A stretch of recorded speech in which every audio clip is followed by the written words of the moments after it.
Let's get it. Baruch chapter 2. We're going to go ahead and read it in its entirety.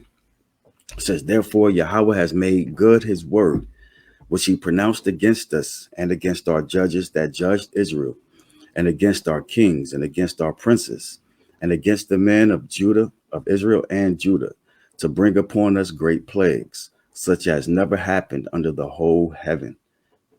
Oh, 1 second. I want to make sure I can see when the brother come in. All right. Let's start at verse 2. He says, to bring us upon great plagues, such as never happened under the whole earth. Man, hold on. It's not doing what I asked it to do. There it is. All right.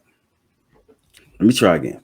Let me start over. Baruch chapter 2, verse 1, it says, therefore, Yahweh has made good his word, which he pronounced against us and against our judges that judged Israel, and against our kings and against our princes and against the men of Israel and Judah, to bring upon us great plagues, such as never happened under the whole heaven, as it came to pass in Jerusalem, according to the things that were written in the law of Moses, that a man should eat the flesh of his own son and the son of his own daughter.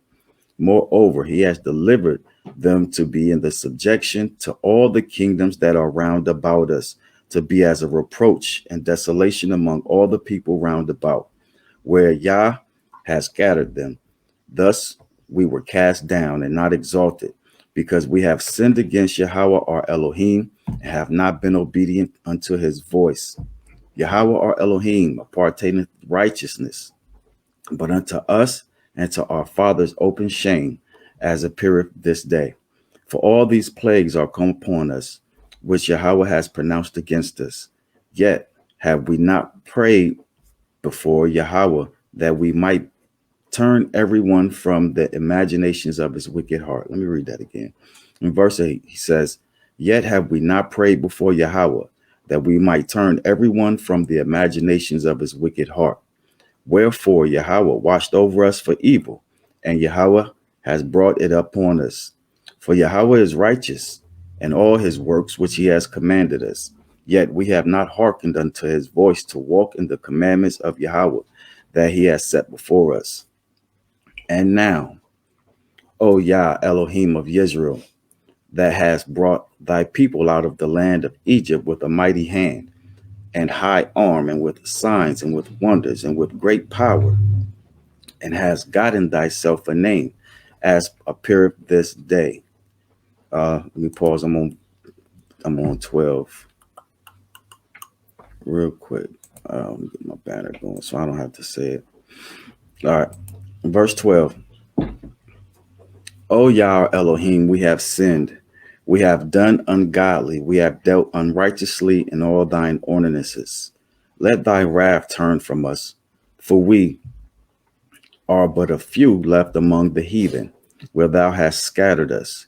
Hear our prayers, O Yah, and our petition, and deliver us for thine own sake, and give us favor in the sight of them which has led us astray, that all the earth may know that thou art Yah, our Elohim, because Israel and his posterity is called by thy name. O Yah, look down from thine holy set apart house and consider us. Bow down thine ear, O Yah, to hear us.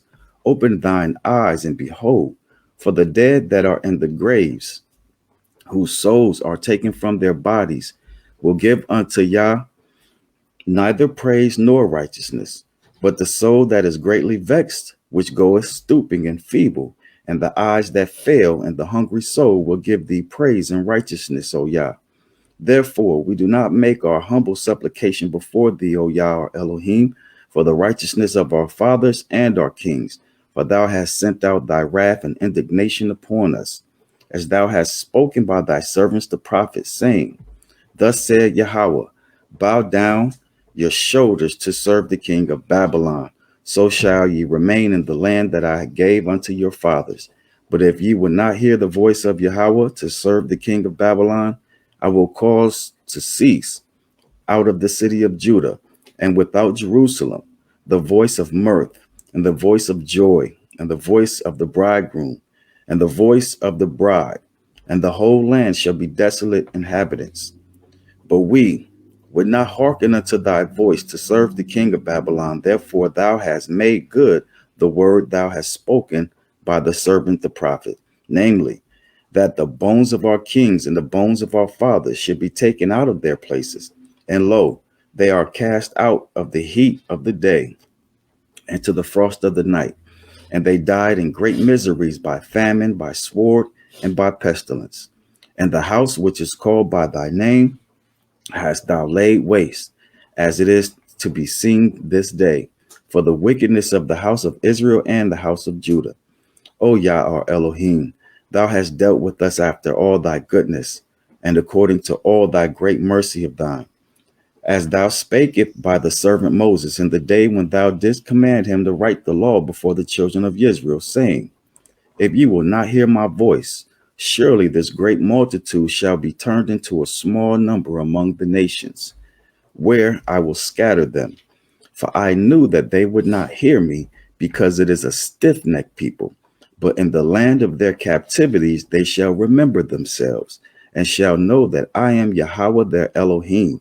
For I will give them a heart and ears to hear, and they shall praise me in the land of their captivity, and think upon my name, and return from their stiff neck and from their wicked deeds. For they shall remember the way of their fathers which sinned before Yahweh. And I will bring them again into the land which I promised with an oath unto their fathers Abraham, Isaac, and Jacob, and they shall be lords of it.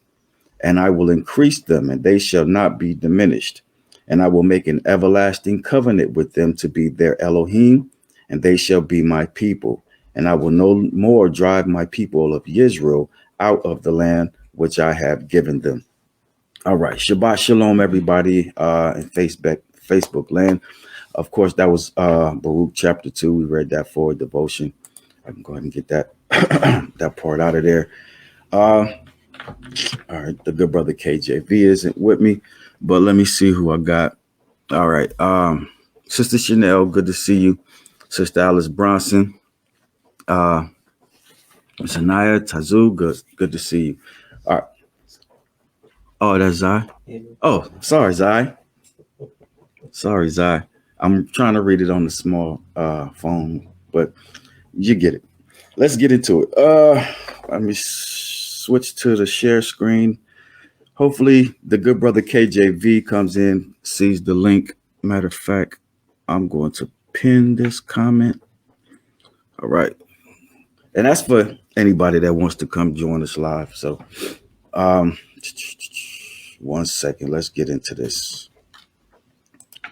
I know y'all probably like, where is he going with this here message? This is a message I had in my back pocket. I've been wanting to teach it for a minute. I had to make sure I got all of my ducks in a row, got all of my stuff straight, my facts straight, so on and so forth. So you know what I'm saying? So if anybody has anything to say, positive, negative, about what they believe about this prophecy, so on and so forth, say it. It is what it is. We're gonna bring out nothing but the truth, straight up facts. Says right. And like we said, man, this was just something that the Most High laid on us. Matter of fact, we're gonna go ahead and teach teach on prophecy for a couple of weeks. Right. We're gonna deal with prophecy for I don't know, till the Most High says otherwise. But anyways, let's get into it. Why is prophecy so important? Huh? Why is prophecy so important? One of the things that people ask, one of the questions they ask is, are the Hebrew Israelites trying to appropriate 400 years of their captivity with the Israelites in Egypt? Okay. So that's what we're going to be dealing with, right? We're going to break down the whole prophecy of Israel and Egypt. And we're going to get a concise dealing with prophecy as it pertains to the Most High's chosen people today. Okay. So to be sold, let's look at the meme real quick. It says to be sold and let by the public auction on Monday, the 18th of May, 1829 for sale, right? And it's just talking about the slavery, so on and so forth. But this is what's important, because we've been taught that they were in captivity for 400 years. Even when you watch the movie, The Ten Commandments, you know what I'm saying? That's the claim that Hollywood makes, that they were in captivity in Egypt for 400 years, right?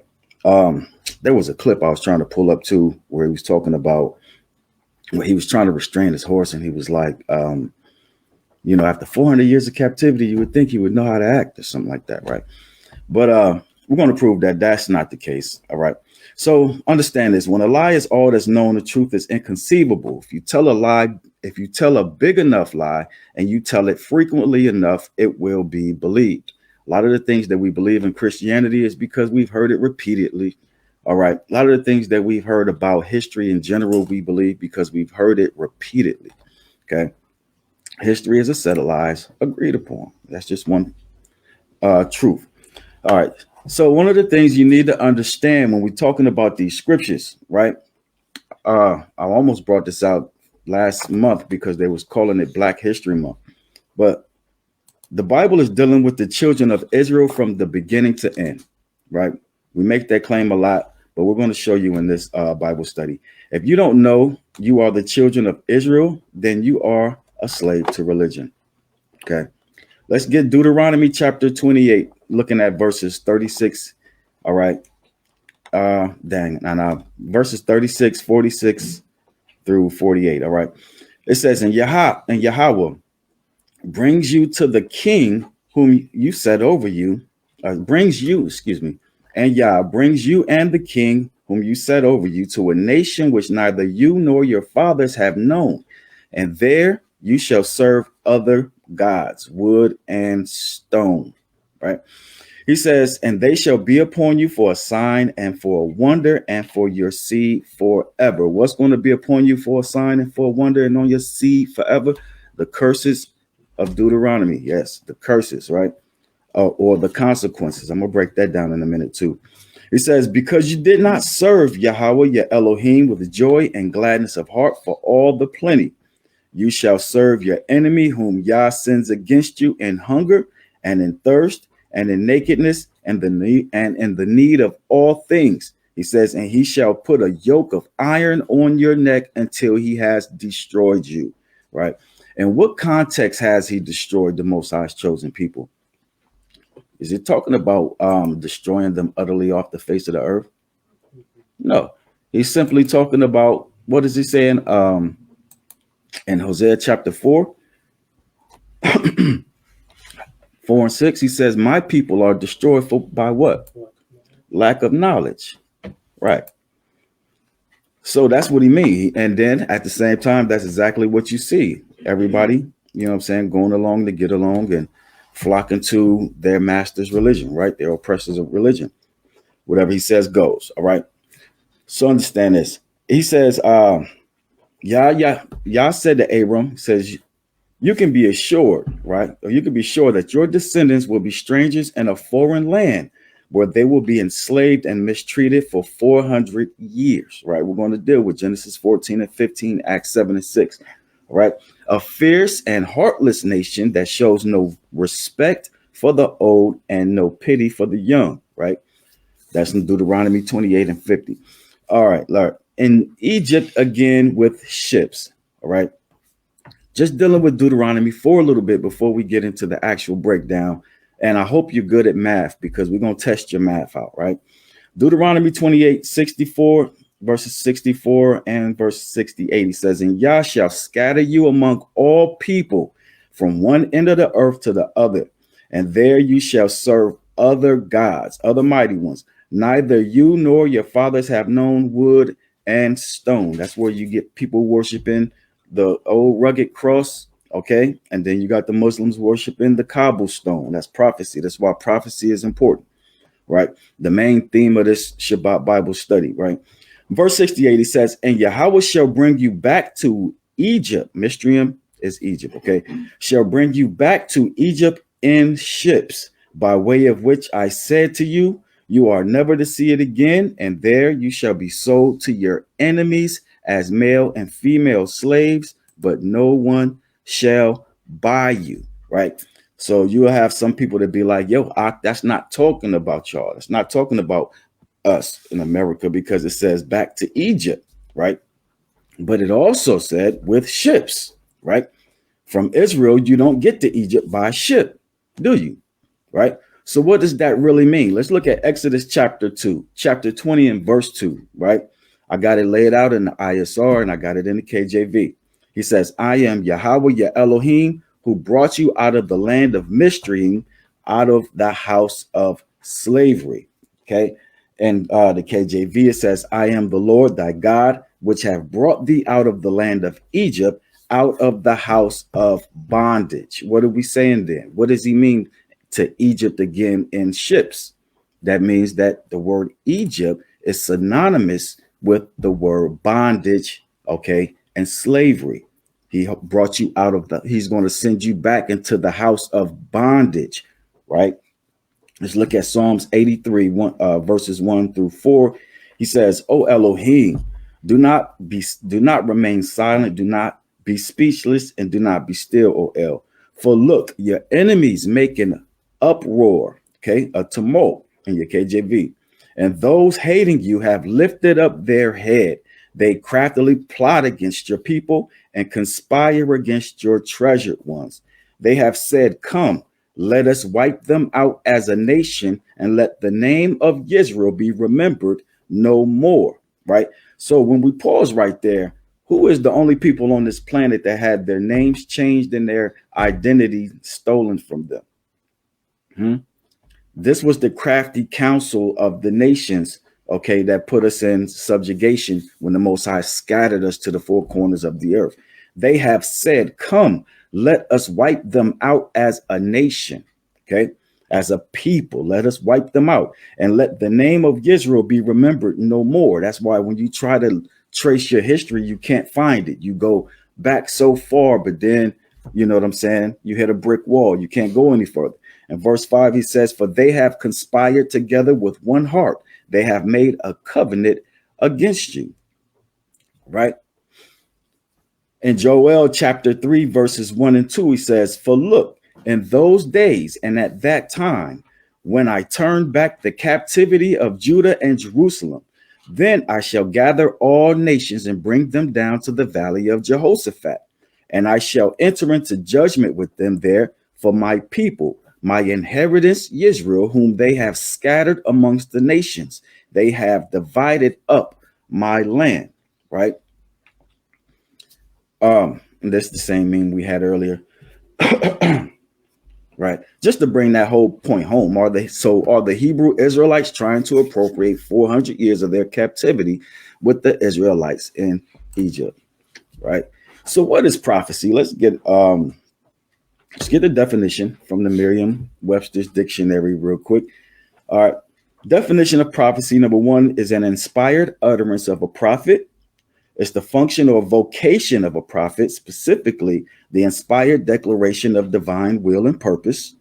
It's a prediction, okay, or something to come. It's like when you telling something that hasn't happened yet, right? That's considered a prophecy, which the scriptures continually do, right?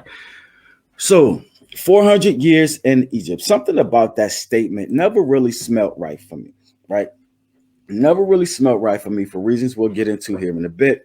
But one blaring fact is that if they were in captivity in Egypt for 400 years, then they can also claim that we are not the people of the Bible, right? As we assert when we bring out Deuteronomy 28. See, that happens a lot, right? Excuse my animation skills. I'm working on it. All right. First, we need to establish the approximate date of the Exodus, right? Many scholars and religious liberals have argued about this date for many years. Many of them say 1250 BCE. But if we ignore the academics for a moment and just read what the scriptures say, we can get a rough date, right? So I said, get your math skills together. Matter of fact, I'm going to keep bouncing back and forth so I can check and see if anybody bounces in or not, right? All right. So anyway, my bad, y'all. All right. So let's get First Kings chapter 6 and verse 1, right? We're going to try to pinpoint the date and see if we can calculate when this Exodus happened, right? A lot of scholars and folks like to say it was 1250, you know what I'm saying, BCE. And look at verse 1. It says, and it came to be in the 480th year of the children of Israel had come out of the land of Egypt, and the 4th year of the kingdom of Solomon over Israel, and the new moon of Zai, which is the second new moon, that he began to build the house of Yah. So it gave us a date right there, right? Solomon had become king around 970 BCE. So his 4th year would be 966, right? So if you add the 480 that he just gave us, it came to be in the 480th year, all right? You add the 480 to the 966, it gives us the date of 1446, right? BCE, not 1250, right? Side note, some traditions say that 440 instead of 480 years before Solomon began to build the temple. So either 1446 or 1406 still doesn't give you the 1200s, as the scholars love to say, right? So for the sake of this teaching, we'll just use the 1446 date to make the point, right? Understand this. Israel lived in Canaan for 215 years. They lived in Egypt another 215 years, and were only slaves for about a century or so. And they did not spend 400 years as slaves to the Egyptians, as tradition and Hollywood likes to depict, right? That's going to be the case that we're going to make and bring out this Shabbat Bible study, right? First evidence we're going to look at is Paul, right? When we jump to Galatians, when we get to Galatians, we're going to see how Paul qualifies this exact statement. All right. Yah's covenant with Abraham, the Most High promised to bless him and make him a great nation, right?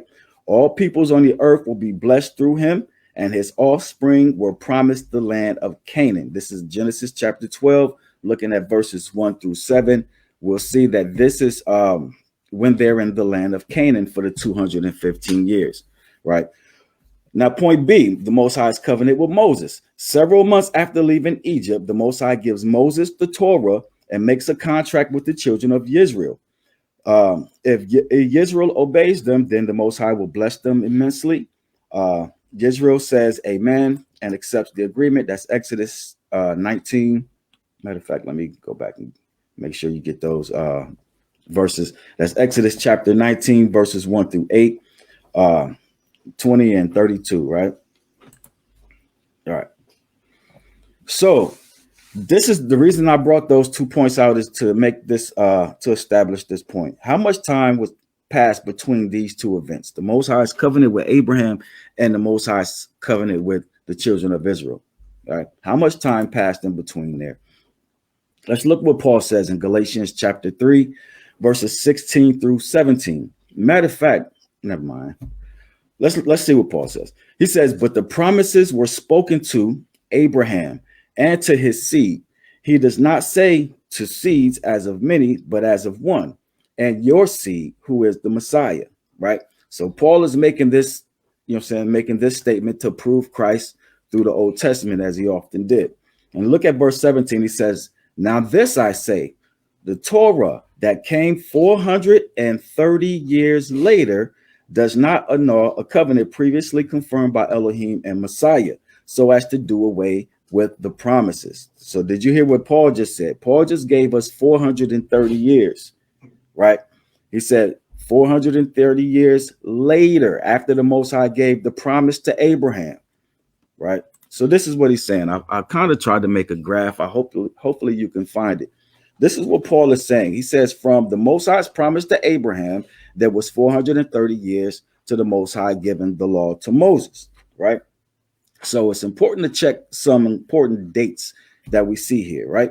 We see Isaac's birth after the Most High gave Abraham the promise, right? Then along came Isaac, right? And it was 150 years between the birth of Isaac and the birth of Joseph. You remember who Joseph was, right? Joseph was the favorite son of Jacob, who ended up bringing them into Egypt in the first place, right? That's one of the things, right? According to Paul, there was 430 years between the Most High's promise to Abraham and Moses getting the law. Remember, Moses received the law just a few months after leaving Egypt, right? So that's how we get that date, confirming what Paul said, right? So we have to do some math. How can they be in slavery for 400 years when Joseph was not born until about 150 years after the Most High's promised birth of Isaac, right? Remember, Joseph was the one who walked them into Egypt. You have 60 plus 91 equaling 151, right? And you confirm that in Genesis chapter 21 and 5, 25 and 26, 45 and 6, 47 and 9. I want to pull up, give us a little closer view of the timeline, right? Matter of fact, this is just the beginning of how this argument falls apart, right? Isaac had Jacob at the age of 60. Okay, this is what we're getting at. And Jacob had Joseph at the age of 91, which gives us 151 years, right? That was the point that I was trying to bring out with the Isaac and, you know what I'm saying, being born and comparing it to when Joseph was born. So that gives us 151 years. Mind you, we still subtracting from the 430 years that the Most High gave the promise to Abraham, right? And his descendants, that they will be, you know what I'm saying, more numerous than the sands of the sea, so on and so forth, right? He's going to make them into a great nation. Right. Let's look at the second evidence. I have to back out of that. All right. Just doing a little bit of math. All right. Now we have to look at genealogies. During Joseph's rule, Jacob's family, right, around 70 people walked into Egypt. Among them is his son Levi, and Levi's sons named Gershon, Kohath, and Merari, right? In Genesis chapter 46 and 11, 26 through 27. Now, why are we bringing this out? Whose lineage did Moses belong to? The Levites, right? Levi, the Levites. That's why his brother Aaron, his sons, became the Levitical priests, right? They were the sons of Levi. So we have to look at who Levi's sons were, you know what I'm saying, to get us to the birth of Moses, right? See where he comes from. It says, among them his son Levi, and Levi's sons named Gershon, Kohath, and Merari. Which one did Moses come from, right? And we get Moses' genealogy in Exodus 6, verses 16 through 21, right? Now, Levi lived 137 years, and that time he begot, the word begot, you know what I'm saying? It means he gave birth, not gave birth, but he brought forth Kohath, right? The son Kohath. And Kohath lived 133 years, and that time he begot Amram, right? And Amram lived 137 years, and in that time he begot Moses, right? That's the lineage of Moses. So we're dealing with the genealogy to prove this same premise and the same point. Moses was about 80 years old during the time of the Exodus, and he was 120 years old when he died, okay? And that references in Exodus 7 and 7 and Deuteronomy 34 and 7, right? I don't know why it animates like that. Now, during Joseph's rule, Jacob's family around, we already said that. We already read that part. All right. So this is the same thing. This is bringing us our math equation, right? Because remember I said we had to do some math. Now, Kohath being 133, Amram being 137, and Moses being 80 years old. Now, how much time does that give us? Does that give us 400 years? 400 years in captivity? No, it doesn't. It doesn't even give us, you know what I'm saying? Well, it's saying like 50 years short, but that doesn't make sense, because that would be assuming, or that would be the exact same thing as saying that Kohath gave birth to Amram and then died the same day. You see what I'm saying? And then Amram gave birth to Moses and then died the same day. It doesn't work like that, right? But even if it did, it still wouldn't give you 400 years, right? Still wouldn't give you 400 years. Now, remember, Moses' father and grandfather were probably not fathering children their final days of their lives, right? That doesn't make sense, right? But if they did, look at what it would look like, right? This is what the point I was trying to make. You see what I'm saying? As if they had their kid and died the same day, right? That's how you would stretch that to, you know what I'm saying, 350 years, right? But the point is, the sons would have been born decades before their parents' death. So 350 years rapidly shrinks with the overlap. You see what I'm saying? That it will look more like this, right? That's like 200 and something years, give or take. Right. So that was the genealogy evidence. Now let's get into the contrary verses, because people will read the verse verbatim, you know what I'm saying, and think that's exactly what it's saying. So that being the case before, hold on real quick. I have to keep checking, you know what I'm saying, because I have no other way of telling what's going on the other side. All right. So we're good. All right. Evidence 3, the contrary verses. Look at Exodus chapter 12, verses 40 through 41. It says, and the king of the children of Israel who lived in Misraim was 430 years, right? The king. I said that. My screen's small. The sojourn, right? The sojourn. That means the travel, right? It says, and the travel of the children of Israel who lived in Egypt was 430 years. Okay. It says, and it came to be at the end of the 430 years that on the same day it came to be that all divisions of Yah went out from the land of Israel. Right. So why do these verses say that they were in Egypt for 430 years? Why does it say that? All right. Same reason why a lot of your scriptures you read, you know what I'm saying, at face value, and you assume that, you know what I'm saying, you're understanding what you're reading, right? You read it at face value as if you're reading a regular novel, but you have to understand that these verses have been translated, right? Now you have to understand that in most translations, there is a footnote there, right?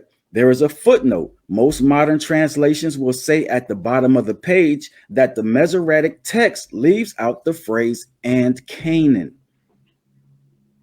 You see that? It says they sojourned in Egypt for 430 years, but the older translation says Egypt and Canaan, right? Whereas much older Septuagint copies of the Testament include this phrase, right? Meaning the Israelites, starting with Abraham, lived in Canaan and Egypt for 430 years, which matches perfectly with what Paul mentions in Galatians chapter 3, right? Even though Paul was making a point of Christ Yahushua, he still made the statement that they were, you know what I'm saying, from the time of Abraham to the Exodus, it was 430 years, right? Or until the giving of the law, right? So let's look, still dealing with the contrary verses, right? We have to compare the scriptures, and just in case you just go off of your KJV, and this is why I lose a lot of people. It says right here, says right here, they were there for you contradicting the scriptures. No, we're trying to show you that the Masoretic text, you know what I'm saying, omitted that part. So let's look in Exodus, looking at the Septuagint translated version in 1851 by Sir Charles Brenton. It says in Exodus chapter 12 and 40, it says, the sojourning of the children of Israel while they sojourned in the land of Egypt and the land of Canaan was 430 years, right? So let's look at the timeline, right?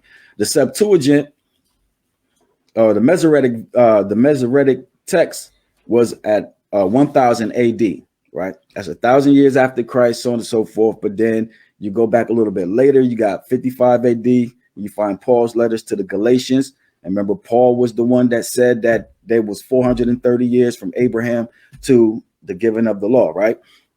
Now, also, you have the execution of Yahushua in 30 AD. You have the Dead Sea Scrolls, all right, in 150 BCE. And you have the Septuagint at 250 BCE. Now, a lot of times when you read these two, when you read, let me get my laser pen going. The Septuagint and the Dead Sea Scrolls, they agree 9 times out of 10, right? You might find little discrepancies, so on and so forth. But this older version is what has the insertion of Egypt and Canaan, right? So that's why you can't just go off of what you're reading in your KJV, because it was transliterated or is translated by the Masoretes, okay, who omitted that verse, right? All right, let's keep it going. And just to bring out the scriptures, to give you a picture of the actual scriptures, so you can, like, you know what I'm saying? If I know everybody don't own a whole bunch of different older manuscripts or whatnot, but just so you can see it, you know, here it says, now the sojourn of the children of Israel who lived in Egypt and in the land of Canaan was 430 years, right? So that should be able to clear up any confusion when it comes to people saying, yo, it says right here, you know what I'm saying, that they were in Egypt for 430 years. Nope. The Hollywood told you that. You know what I'm saying? And your uneducated teachers have told you that. Right.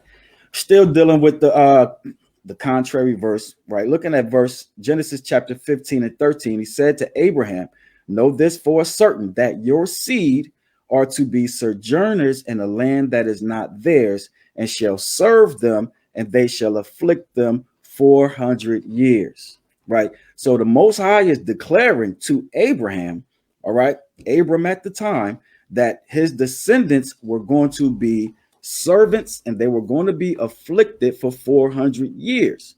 Okay. So if we're making the case that they were never in Egypt for 400 years, then when is this talking about?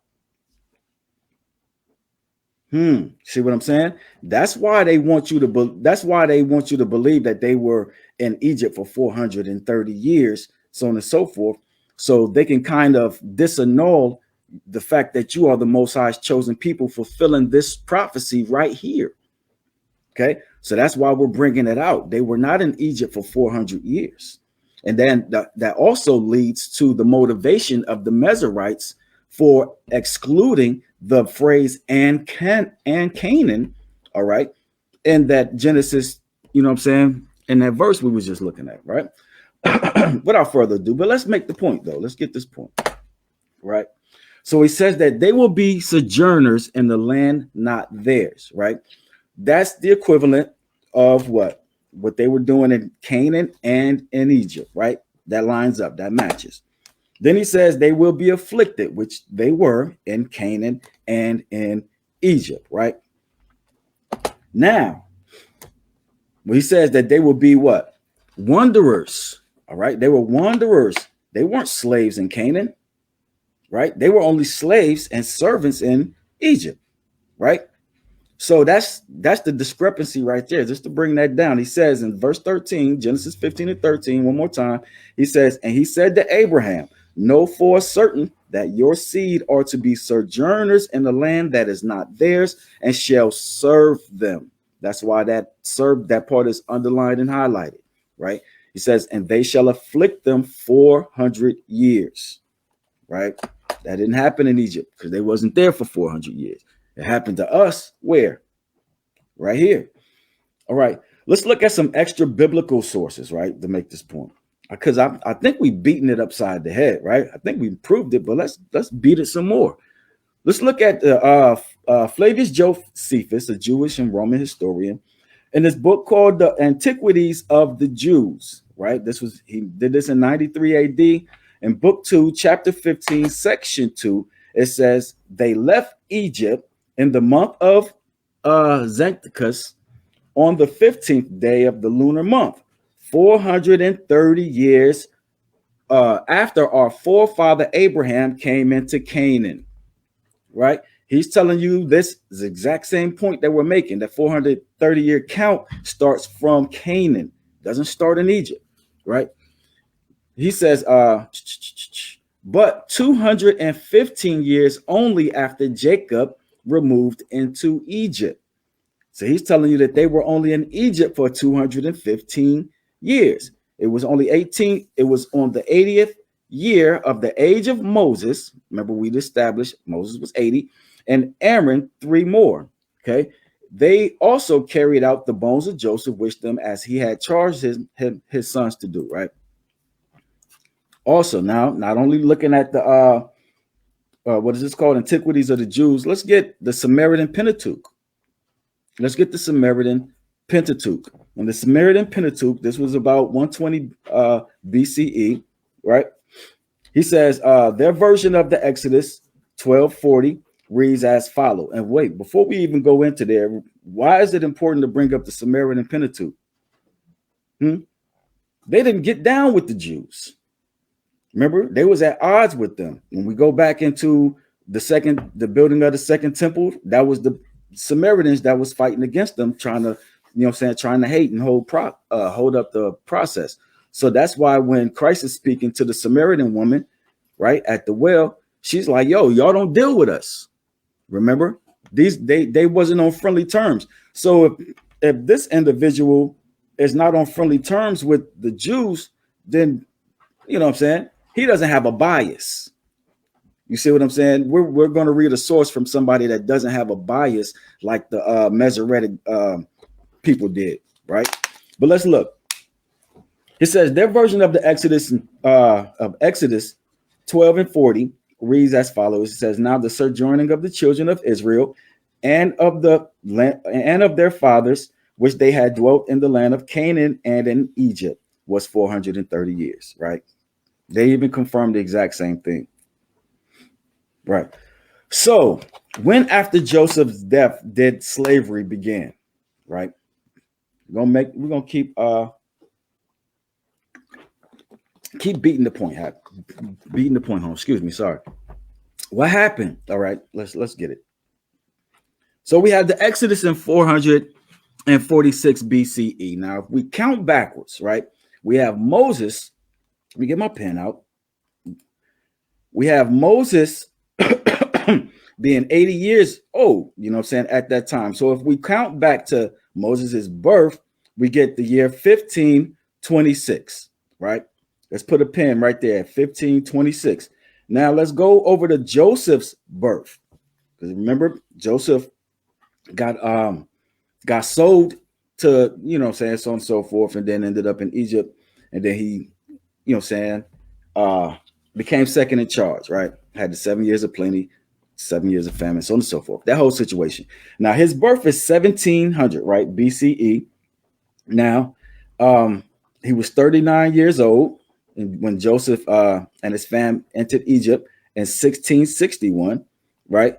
So then he was 71 years old and when he died, right? So you add up what?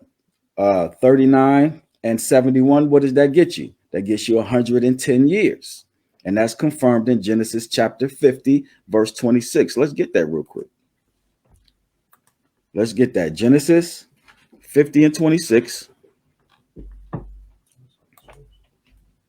Huh? And it says, and Joseph died being 110 years old, and they embalmed him, and he was placed in a coffin in Egypt, right? So he was 110 years old. So this is where we're at. 700 BCE, 110 years gets us to 1590. Also, when we count backwards with Moses, his Exodus in 1446, count back to his birth 80 years, we're at 1526. So that gives us a span of 46 years, right? A span of 46 years between Joseph's death and Moses' birth, right? So how can they be in slavery for 400 years in Egypt if there's only a 46-year span, right? So let's see what happened in that 46-year period when they were slaves before Moses? What happened? What happened? As they say, right? In this small window of time in which Israel really became slaves in Egypt, their enslavement only lasted around 120 years, give or take a few years, right? Their enslavement only happened a few years. Only lasted about 120 years. Okay. I don't know if there was another point I wanted with that. If so, I'll go back to it. So let's get Exodus chapter 1, verse 6. Okay. Then we're going to look at verses 8 through 11. It says, and Joseph died. Okay. And Joseph died and all his brothers and all that generation. And then a new king arose over Egypt who did not know Joseph. And he said to his people, see, the people of the children of Israel are more and stronger than we. Come, let us act wisely towards them, lest they increase. And it shall be when the fighting starts, when fighting befalls us, that they shall join the enemies and fight against us, and shall go up out of the land and go up out of the land.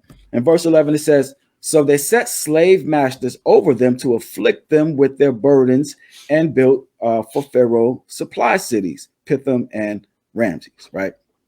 So the question to ask is, did anything historically significant happen in Egypt around this time that would explain how a new Pharaoh could come into power and wouldn't know Joseph?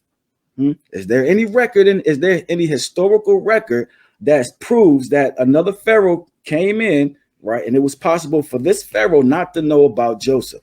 Because remember, Joseph did that mighty work and became second in command under the Pharaoh.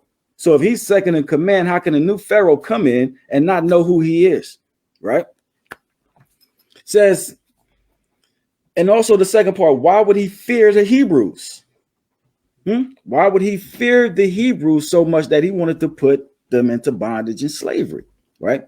He says, but would have feared the Hebrews, allying with his enemies who would have been the Egyptians. Well, I'll make that point here in a second. So that he would enslave them, right? Did anything historically significant happen? Let's bring it out. All right. Facts about the Hyksos invasion of Egypt, right? Now, this happened in early 1600 to late 1500 BCE.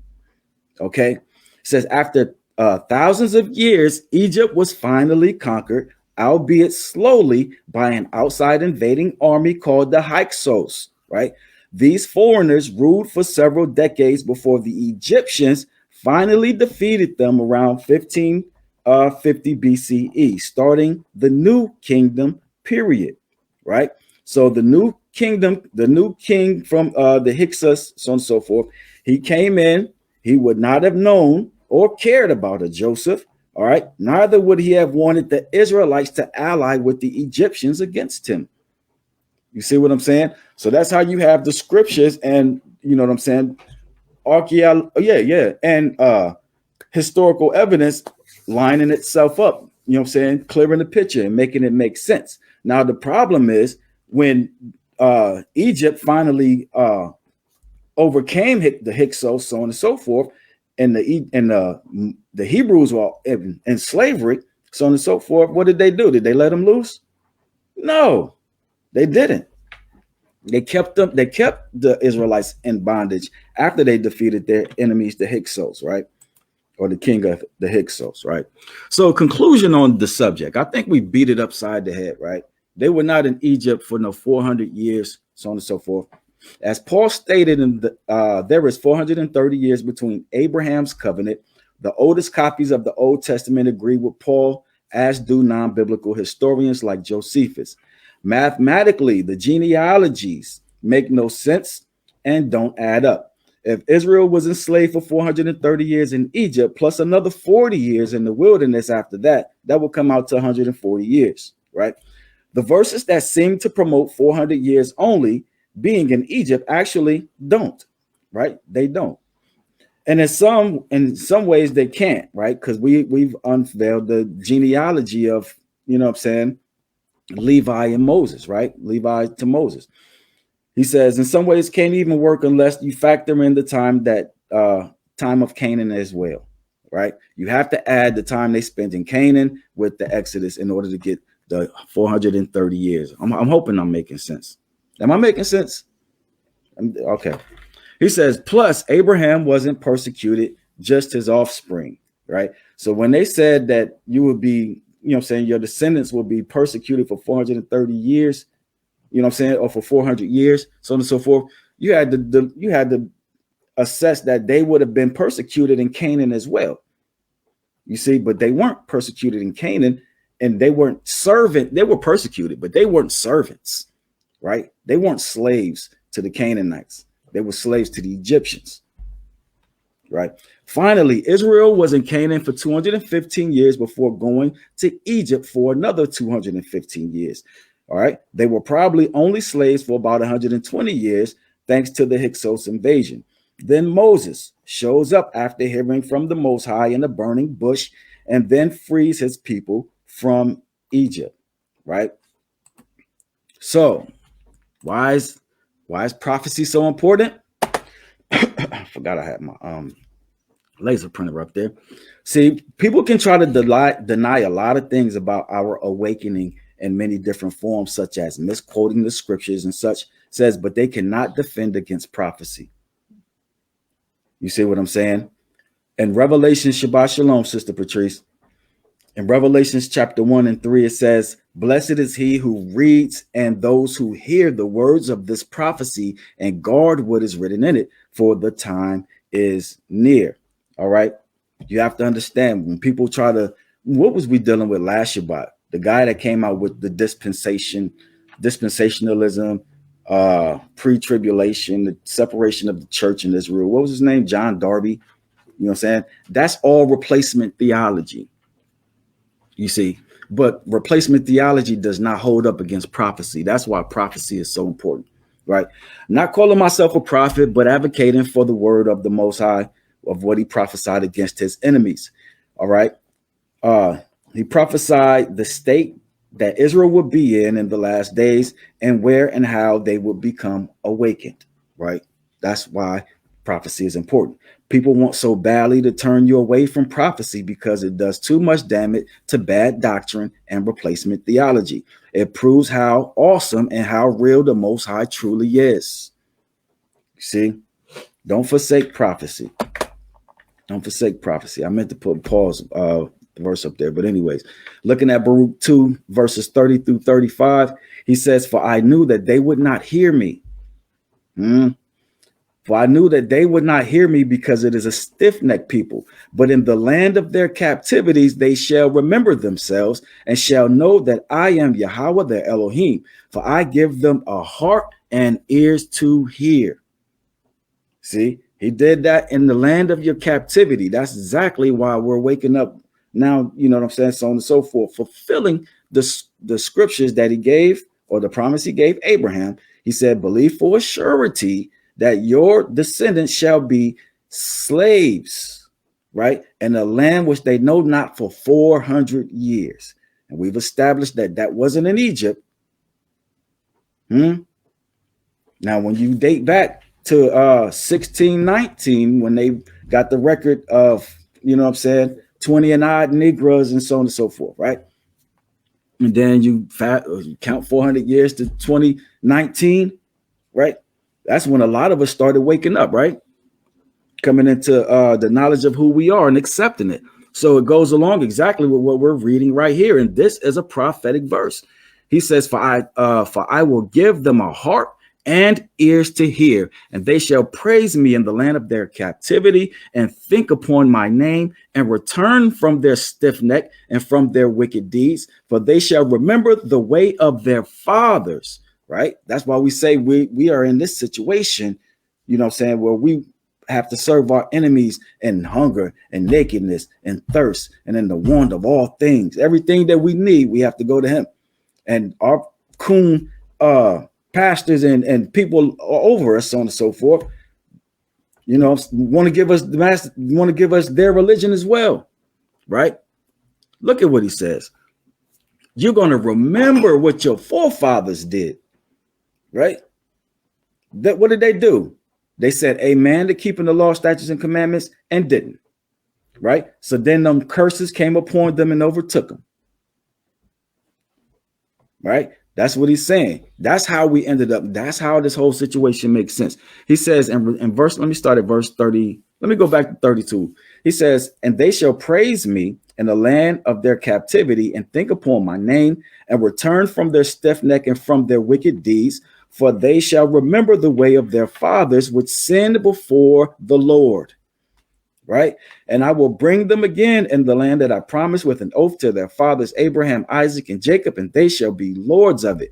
And I will increase them, and they shall not be diminished. And I will make an everlasting covenant with them to be their Elohim, and they shall be my people. And I will no more drive my people Israel out of the land which I have given them. Right. Prophecy is important. Okay. Because if it wasn't for the prophecy of Isaiah 53, how would you know who Christ was? And not only, I don't think that's the question. The question is, how can you read Isaiah 53 and know that it's talking about Christ, but can read Deuteronomy 28, 15 through 68 and not know it's talking about you? Let's look at how it lines up. He says, who has believed our report? I feel Isaiah so much with that first statement. Who has believed our report? You know what I'm saying? It says, and to whom has the arm of the Lord revealed? He says, he shall grow up before him as a tender plant and as a root out of the dry ground. He has no form or comeliness, and when we shall see him, there is no beauty that we should desire him, for he is despised and rejected of men.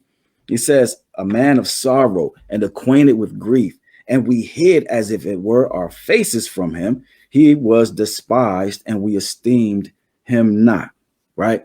Surely he has borne our griefs and carried our sorrows, yet we did esteem him stricken, smitten of Elohim, and afflicted. But he was wounded for our transgressions. He was bruised for our iniquities. The chastisement of our peace was upon him, and with his stripes we are healed.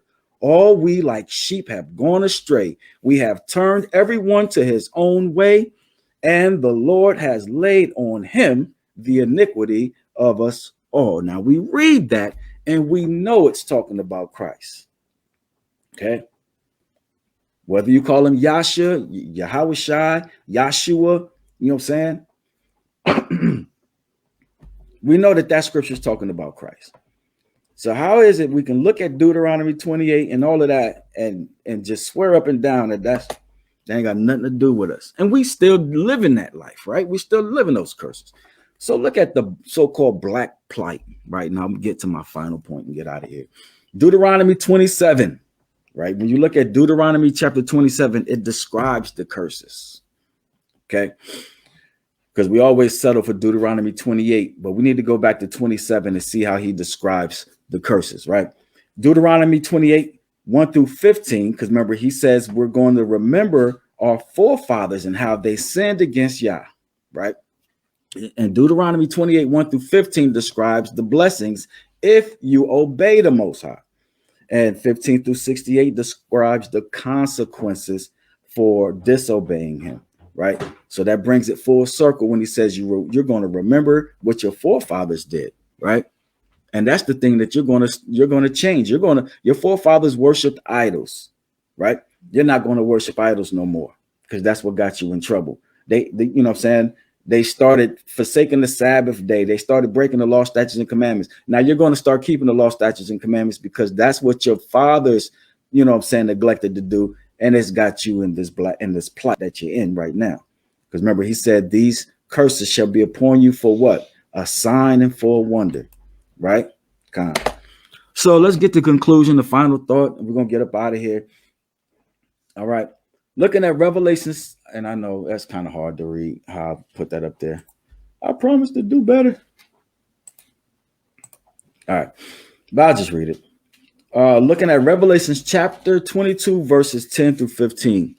All right. In verse 10, he says, and he said to me, do not seal up the words of the prophecy of this book, because the time is near. He who does wrong, let him do more wrong. He who is filthy, let him be more filthy. He who is righteous, let him be more righteous. He who is set apart, let him be more set apart. And see, I am coming speedily, and my reward is with me, to give to each according to his work. I am the Alpha and the Omega, the beginning and the end, the first and the last. Blessed are those doing his commandments, so that they may have right to the tree of life and may enter into the gate into the city. But outside are dogs and those who enchant with drugs and those who whore and the murderers and the idolaters and all who love falsehood. Okay. That being the case, the Most High said, if you're going to, if you know what I'm saying, blessed are those who are keeping his commandments, because for them is right. They have the right to the tree of life. And those are the ones who may enter into the gate and into the city. Right. So the point of it is for you to learn who you are, you know what I'm saying? And don't accept the narrative that other people give you about who you are. Right. That was the case, or that was the case that we put forward, you know what I'm saying, about them being slaves in Egypt, so on and so forth, for 400 years. That's not what the scripture said. Of course, your KJV said it, because they did what?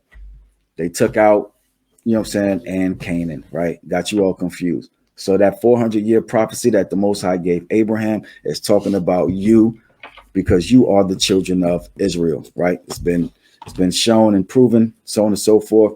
But at the end of the day, the good brother KJV didn't shoot through. But I appreciate everybody for coming through. And we're going to end off. We're going to end it with that, right? We're going to end it with that. I think we made the case. Y'all think we made the case? Did I confuse anybody? Okay, I hope not. All right. So everybody in Facebook land, you know what I'm saying? It says I got 9 people, you know what I'm saying, watching. I appreciate it if you came in like the middle or towards the end. I advise you go back and watch the whole breakdown. And the Most High willing, we be here every Shabbat at 12 o'clock. You're also welcome to always hit the link, you know what I'm saying, to chime in. Brother Kaim, good to see you out. Good to see you, fam. But like always, you're always welcome to hit the link and come and join me. You know what I'm saying? We brought out, if you have any questions, you can ask your questions in the comments. Thank you, Brother Romania. And then always, you know what I'm saying? Just continue to grow in knowledge and wisdom of the Most High, right? Grow in knowledge, wisdom, all right, and understanding, right? He says, wisdom is the principal thing, but out of all thy getting, get an understanding. And with that, we're going to go ahead and say Shabbat Shalom. Everybody enjoy the rest of your Shabbat.